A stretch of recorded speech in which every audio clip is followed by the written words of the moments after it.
parler de celui que j'ai mis du temps à découvrir, je vais vous avouer. Le prêtre qui vous parle, il a 20 ans de sacerdoce.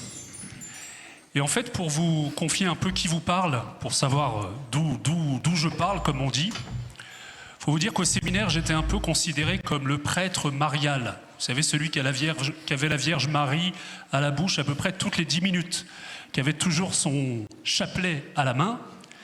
Et je vais vous avouer une chose, il y a un personnage dont je ne savais pas très bien quoi faire, une personne, je ne savais pas très bien où la placer dans ma petite constellation spirituelle, Saint Joseph.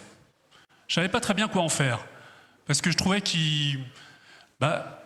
en fait, il y a Dieu le Père, il y a Jésus, il y a Marie. Moi, tout était passé par Marie. Joseph, on ne voit pas très bien l'utilité qu'il a. Ça tombe bien parce que Joseph, précisément, son grand combat, c'est qu'il est tout le temps, pardon l'expression, le cul entre deux chaises. La place de Joseph, c'est pas terrible. Alors moi, ma place, quand j'ai commencé ma vie spirituelle et comment j'ai commencé ma vie sacerdotale, elle était là, vous voyez. Je suis un enfant de Marie. Je suis un enfant de l'Église. Marie, tu es ma maman, je t'aime. Gouzou, gouzou. Et puis, au bout de quelques temps, il m'a semblé qu'elle me disait, dans le secret de mon cœur, « Mon petit chéri, je t'aime très fort, mais si tu pouvais un peu me lâcher les jupes, ce serait sympa, parce que l'objectif d'une mère n'est pas de garder ses petits garçons sur elle éternellement. Donc, ce qui serait bien, c'est que tu équilibres un petit peu ta vie spirituelle. » Et vous voyez que de l'autre côté du cœur, on a très opportunément mis une autre statue, Joseph. Il paraît qu'on a tous un cerveau gauche et un cerveau droit, qui est un cerveau féminin et un cerveau masculin. Ça veut dire qu'on doit être équilibré. Et que dans notre vie spirituelle, ça tombe bien, le prêtre, il est à cette place-là, vous voyez. Il est bien au centre, il est bien placé. C'est-à-dire que Marie est là, j'ai pas trop peur, ça va, elle est là, je m'inquiète pas trop. Je t'aime Marie, me lâche pas la main, oui, vas-y quand même mon chéri. Et puis Joseph est là. Et surtout, je vais vous dire qu'avec Joseph, alors, il faut que je vous avoue une chose, il y a des trucs qu'on fait, on ne comprend pas très bien pourquoi on les fait sur le moment, mais le jour de mon ordination diaconale, j'ai eu l'intuition de consacrer mon ministère et toute ma vie à Joseph, justement à celui dont je ne savais pas quoi faire. Eh bien, je peux vous dire une chose, c'est que vous avez tous, si vous êtes là, expérimenté la présence de Marie dans votre vie. Il y en a, c'est à Medjugorje, il y en a, c'est à Notre-Dame-du-Los, il y en a, c'est à Lourdes. Et vous avez découvert qu'il y a un avant et un après. Mais je dois vous confier une chose, si vous n'avez pas encore rencontré Joseph, demandez-lui. Mais alors là, il ne va pas vous lâcher. Et c'est presque encore plus, j'ai envie de dire, encore plus génial qu'avec Marie, si c'est possible. Alors Joseph, c'est quoi ? Joseph, vous savez, demain, on va lancer la prière du rosaire. Le rosaire, c'est né de quelque chose de biblique. Tout à l'heure, je riais avec l'un d'entre vous et je disais, est-ce que c'est génial, tu as ta Bible ? Un catholique qui a sa Bible avec lui. Ce livre qui a été écrit par des juifs pour des protestants. Ce serait génial qu'un jour les catholiques l'ouvrent, vous voyez ? Et en fait, ça tombe bien parce que le chapelet, ça a été fait à partir de la Bible. Le chapelet, c'est quoi ? Eh bien, c'est la vie de Jésus, mais vue à travers le regard de Marie. En fait, ça a commencé avec l'enfance de Jésus, vue à travers le regard de sa mère. Et excusez du peu, une mère qui est parfaite, qui est virginale, qui a un cœur immaculé. Donc franchement, quitte à choisir des lunettes pour regarder Jésus, autant choisir les lunettes de Marie. C'est ce qui fait dire à Jean-Paul II dans sa lettre sur le rosaire, qu'en réalité le rosaire c'est une prière contemplative. On peut répéter ça ensemble ?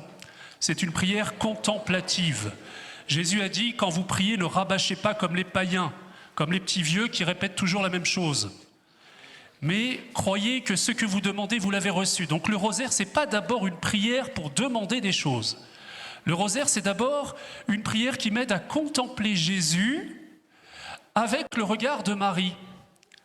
Dans l'évangile de Saint Luc, il y a un petit refrain, dans les 2 premiers chapitres, on nous dit que Marie conservait tous les souvenirs dans son cœur et les méditait.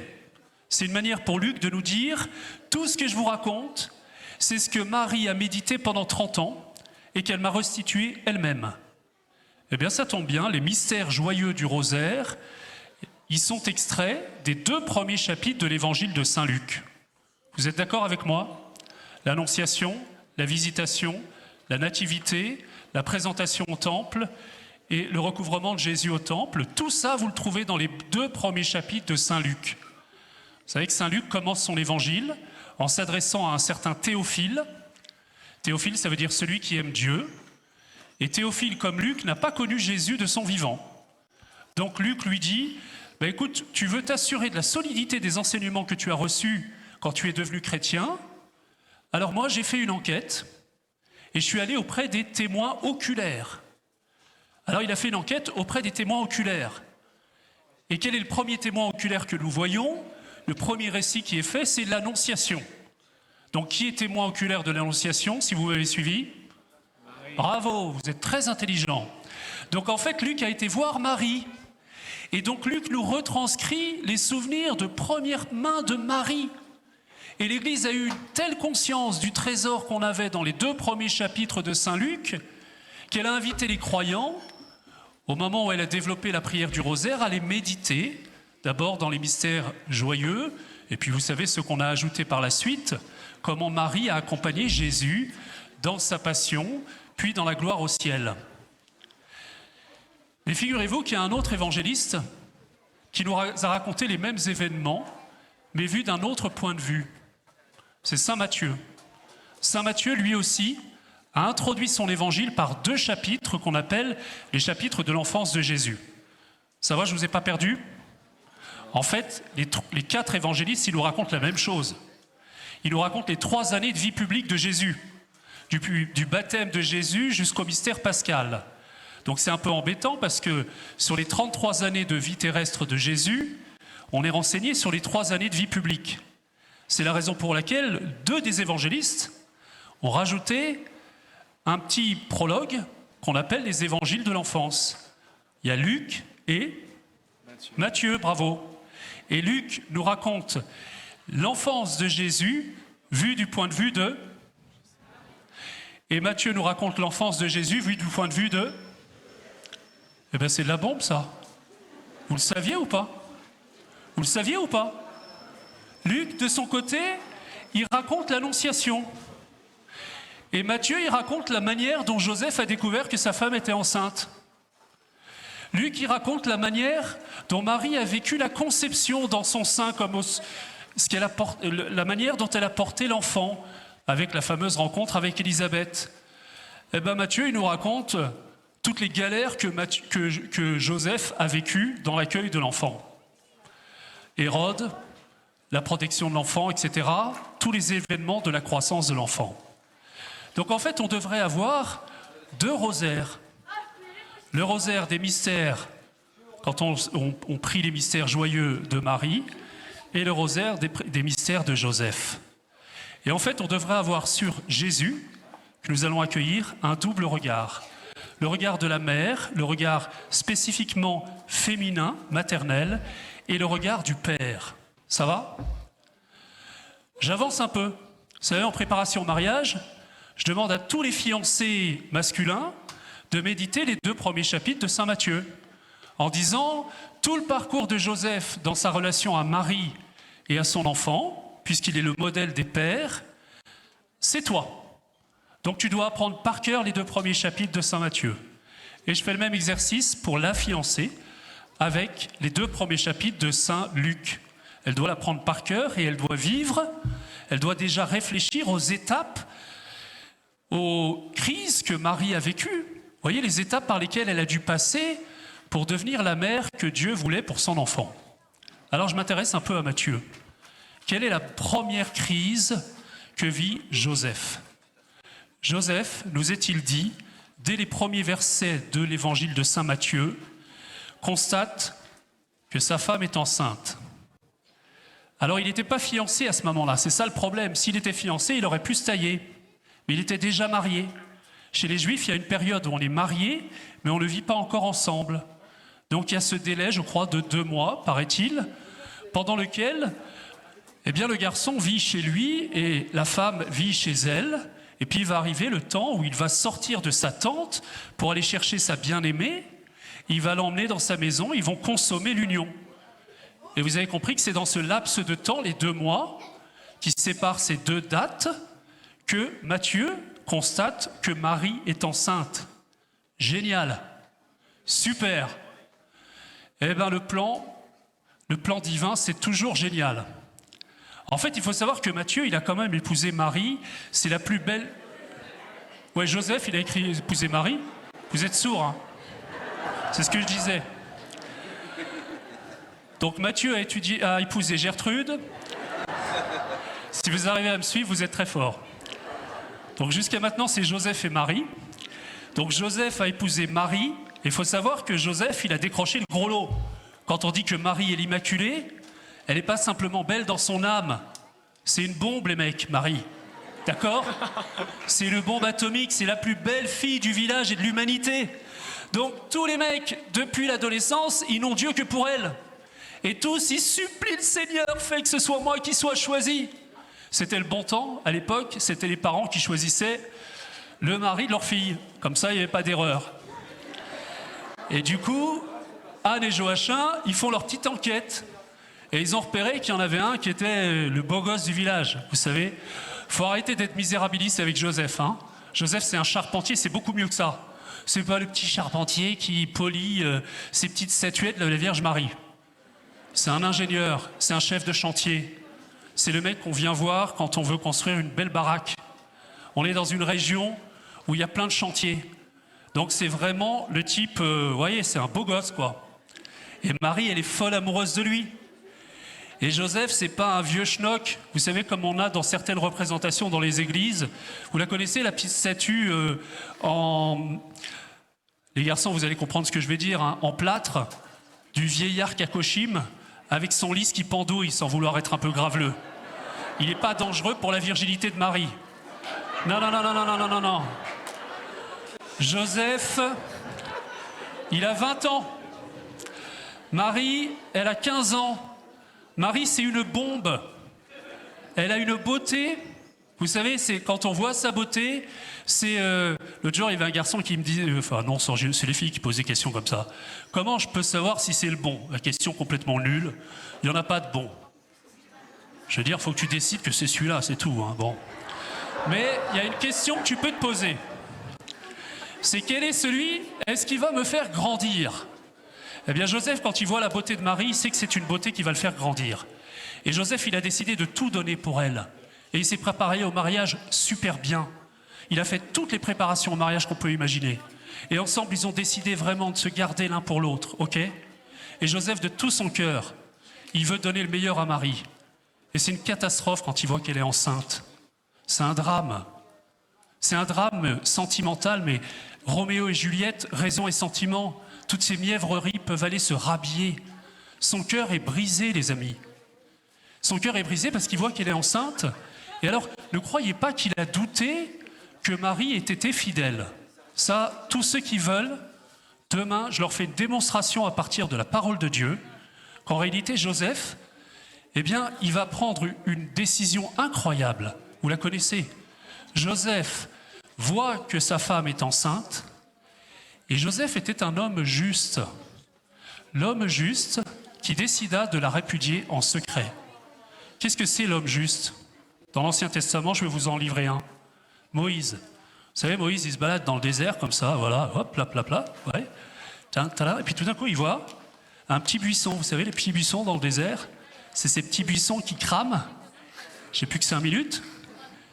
Les buissons, ils crament, mais en fait, là, ils ne se consomment pas, donc ils s'approchent. Vous connaissez ce passage?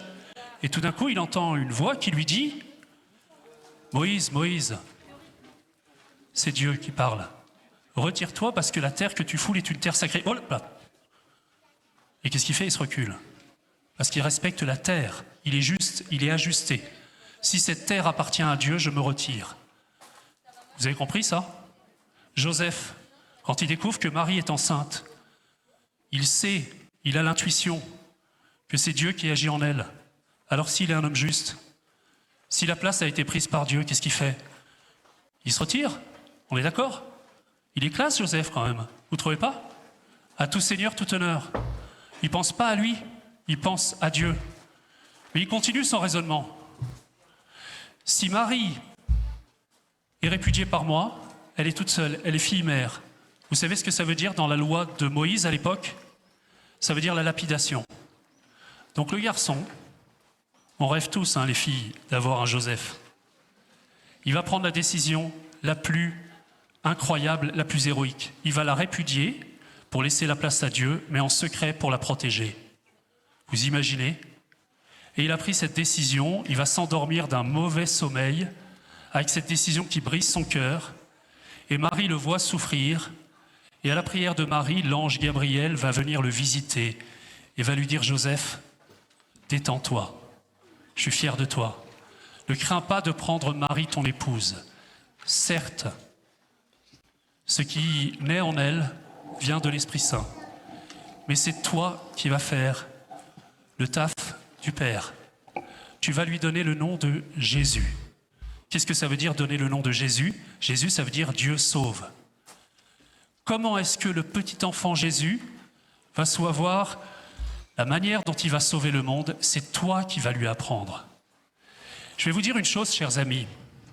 Dans la Sainte Famille, il y a un petit problème. Parce qu'il y a un ordre de sainteté. Imaginez-vous qu'ils sont trois. Il y a Dieu, pas mal, hein? Il y a l'Immaculée Conception, un peu moins bien, mais pas mal. Et troisièmement, il y a le pauvre mec. Alors le pauvre mec, il a toutes les raisons de se dire: oh là là, moi, j'ai rien à faire là-dedans, et plutôt que faire des bêtises, c'est très masculin, je préfère laisser Marie, elle sait très bien faire. Vous savez, l'autre jour, il y a un type qui me dit: moi, dans mon couple, le moteur de la vie spirituelle, c'est ma femme. Je lui ai répondu: t'as déjà réussi à faire avancer une voiture avec seulement un moteur? Quand est-ce que tu prends le volant, espèce d'abruti? Chers amis, c'est étonnant parce que dans cette famille où il y a l'enfant qui est Dieu, la mère qui est l'Immaculée Conception et le père qui est un pauvre mec, le chef de la Sainte Famille, c'est qui? Répétez-le. C'est Joseph. Bravo Joseph, applaudissez-le.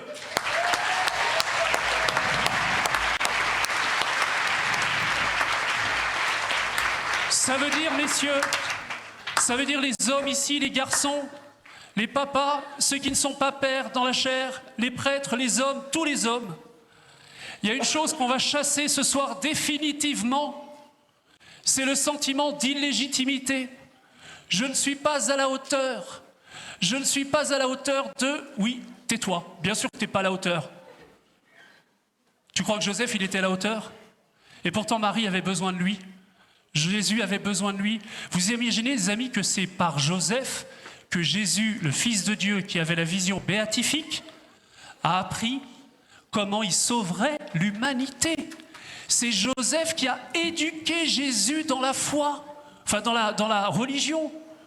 Non mais vous réalisez ce que je vous dis ou pas? Il y a encore des gens qui disent que c'est Marie qui a éduqué spirituellement Jésus. Stop, c'est faux, c'est une hérésie. Celui qui dit ça, viens ici, je te brûle ce soir pour hérésie. J'ai entendu un religieux qui m'a dit: dans ma communauté, on dit que c'est Marie qui a éduqué Jean et qui a éduqué Jésus. Eh bien qu'on les crame, ces gens-là.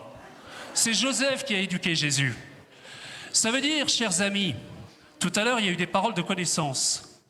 Et on a parlé, on a prié ensemble en staff, et il y a ce passage où il est question d'un démon muet. Vous connaissez le démon muet? Le démon muet, c'est celui qui empêche de parler. Alors on aimerait bien qu'il saisisse certaines personnes un peu bavardes. N'est-ce pas, mesdemoiselles? Bon, ça va. Vous voyez, il y a le démon bavard aussi.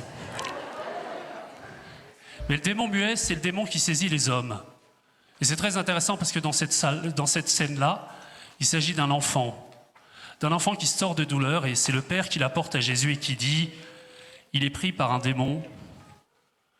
Et en réalité, il y a un autre démon qui est le démon muet. C'est celui qui a saisi le Père. Parce que quel est le rôle du Père? Les amis, écoutez ce que je vous ai dit. Je vais vous dire, c'est tellement important. Le rôle de l'époux, du Père, de l'homme, c'est de regarder ceux qui lui sont confiés et de leur dire des paroles de bénédiction. Vous m'avez entendu ou pas? Je connais une femme qui a vécu des choses très douloureuses dans sa vie, qui a même fait du spiritisme et des choses délicates. Donc elle a eu besoin de beaucoup de ministères de délivrance et de guérison et d'exorcisme. J'ai fait ma part et d'autres ont fait leur part. Elle était mariée et puis il y avait encore des problèmes. Alors un soir, elle me réveille à 11h du soir, elle m'appelle. Elle me dit « Tu dors ?» Ben non, plus. J'ai un problème, c'est que j'ai des insomnies. J'avais pas envie de lui dire, je m'en fous. Mais bon. Et je lui dis, alors qu'est-ce que je peux faire? Ben, d'habitude, mon père, vous priez pour moi. Je dis, il est où ton mari? Ben, il est à côté, il dort. Tu le réveilles. Elle l'a réveillé. Je lui ai dit, tu lui donnes le combiné. Alors hier soir, il a pris le combiné dans la main gauche. Je lui ai dit tout doucement dans l'oreille, ça va? Ah oui, je venais de m'endormir. Ah cool. Alors maintenant, tu vas regarder ta femme avec le maximum d'amour que tu peux maintenant, alors qu'elle vient de t'endormir, de te réveiller. Tu as le combiné dans la main gauche, d'accord. Tu as encore ta main droite libre, ok. Avec ta main droite, tu sais ce que tu fais, tu prends ton pouce, ok. Et puis tu lui fais un signe de croix sur le front, en disant, moi, il s'appelait Pierre, fort, écoutez les amis, de l'autorité que Jésus m'a donnée, je te bénis. Et j'interdis à tout esprit de t'inquiéter dorénavant. Elle est tombée, comme dans un repos dans l'esprit, sauf qu'elle a ronflé comme un sonneur, que lui n'a pas dormi de la nuit. Il m'a dit, ça fait 4 jours qu'elle ronfle, mais alors, à faire, il n'y a pas une prière pour ça? Non, je lui dis, non, il n'y a pas. Et puis il était assez fier. Il revient, il me dit, c'est quoi ce truc-là? Je dis, bienvenue dans le domaine de l'autorité spirituelle. En fait, les amis, l'homme a reçu une autorité. Vous savez qui, mesdames, a péché en premier dans le jardin de la Genèse? Ouais, tous les hommes pensent que c'est Ève. Mais c'est Adam. On ne s'interroge jamais pour savoir ce que fait le serpent dans le jardin. Mais qui avait reçu la mission de garder le jardin, de cultiver le jardin? C'est Adam. Qui est-ce qui devait dominer les animaux? C'est Adam. Qui est-ce qui va dire après, quand Dieu va lui demander des comptes, Adam, où es-tu? Je me suis caché parce que j'étais nu. Et puis après, alors tu as mangé de l'arbre que je t'avais interdit de manger? C'est pas moi, c'est la femme que tu as mise à mes côtés. Courageux le mec, hein? Alors on pourrait dire aussi, parce qu'il y avait un garçon, et je vais terminer là-dessus pour introduire notre prière, qui entendait cet enseignement que je faisais un jour, un homme marié, il me disait « Ouais, mais mon père, moi je voudrais bien intervenir. J'ai pas la place. On me l'a pas laissé. Ma femme, elle est comme Ève, elle a pris toute la place. Elle me fait pas confiance. Mes enfants, ils me laissent pas la place. Dans mon job, j'ai pas la place. Vous savez, mesdames, mesdemoiselles, les hommes ont un trésor, mais aujourd'hui, ils n'ont pas le droit de l'exercer. Ils ont un charisme incroyable au service de l'amour. C'est leur force. Dieu les a rendus forts. Celles qui sont mariées, fiancées, vous avez votre voisin, il est à côté de vous, tâtez ses muscles. Il est fort, hein? Il est fort. Dites-lui merci d'être fort. C'est un trésor, la force. C'est la force au service de l'amour. Vous avez compris que celui qui exerçait sa force pour bénir sa femme, il n'exerçait pas pour la dominer, mais pour la servir et pour dominer le mal en elle. Vous comprenez? Alors ce soir, devant le Seigneur qui va se rendre présent dans quelques instants, on va prier pour les hommes. Ce soir, ça va être une grande célébration pour les garçons, pour les hommes. Et mesdames, mesdemoiselles, vous allez les bénir de tout votre cœur. Et on va appeler sur eux une restauration de leur force masculine, de cette force qui est le talent. Vous connaissez la parabole des talents? Il y a celui qui a enterré ses talents. Vous savez pourquoi il les a enterrés? Parce qu'il avait peur, merci. Eh bien, les mecs, ils sont flippés aujourd'hui, parce qu'ils ne savent pas quoi faire de leur force.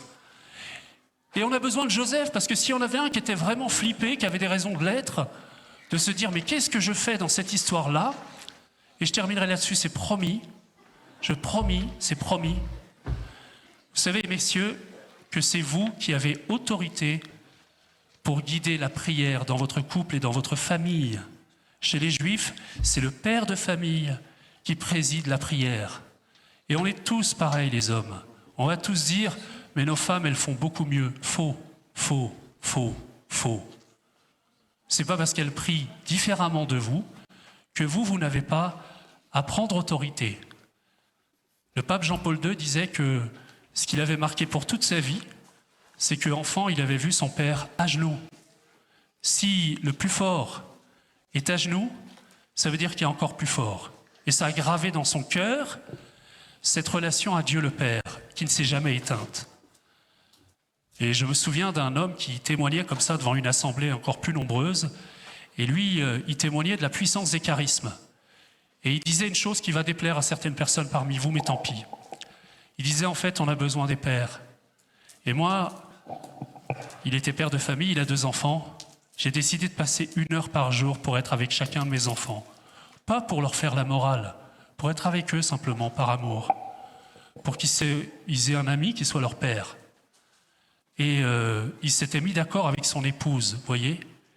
Et il disait cette autre chose. Est-ce que vous savez que dans les couples où le père et la mère ont la foi, ce qui est bien, franchement, on peut en rêver. Eh bien, figurez-vous, ça marche moins bien pour la transmission de la foi que dans les couples où seul le père a la foi. Qu'est-ce qu'il est obligé de faire, le père, quand il est tout seul à avoir la foi? Qu'est-ce qu'il est obligé de faire? Qu'est-ce qu'il est obligé de faire? Ouais, il est obligé d'assumer le leadership. Il arrête de se cacher derrière maman, ma femme. Il devient un homme, un père, et il assume ce rôle de bénédiction et de paternité. Alors, ce que je vous propose, c'est qu'on va accueillir le Seigneur Jésus, mais en fait, on va demander aux hommes de s'avancer. Voilà. Et ils vont s'avancer tous autour. Voilà. Ils vont s'avancer et ce soir, c'est eux qui vont être en première ligne. Et les enfants, les épouses, allez, n'ayez pas peur. N'ayez pas peur. Moi, j'en ai besoin. Tout le monde en a besoin. Tous les hommes ici en ont besoin. Et on va prier pour eux. Et on va appeler sur eux vraiment une grâce de bénédiction, de restauration. Et il y a beaucoup de guérisons qui vont se vivre à travers ça dans les familles et dans vos travaux, dans vos vies professionnelles aussi. Merci beaucoup, mon père.